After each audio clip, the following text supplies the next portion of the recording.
Dahil stress ako, bumili ako sa Clyde's ng banana chiffon because I love chiffon bread. That's my favorite actually. Sa lahat ng bread, chiffon ang pinaka-favorite ko. So ngayon, siya. Okay, let's try. Sobrang soft. Ayan.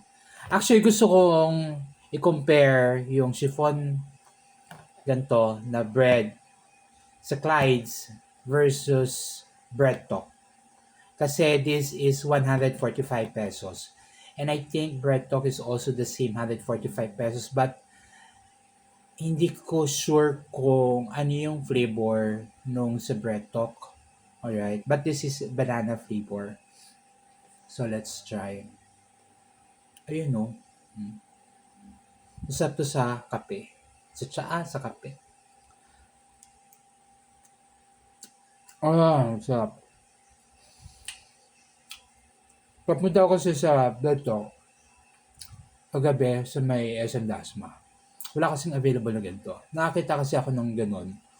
Ng ganito ng Bread Talk sa Uptown BGC.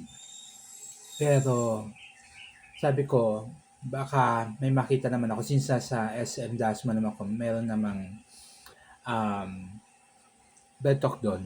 So bibisa na ako. Pero tong Clyde's na to, kaya ako napabili because of napaka-enticing ng bread nila.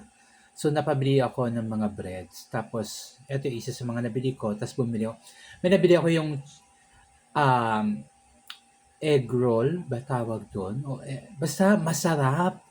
Worth of 45 pesos yung isang bread na ganun. Saka yung blueberry na ano nila. Sarap. So yun yung pinaka-lunch ko kahapon. So ito, masarap din naman siya. Banana flavor. Kain pa tayo.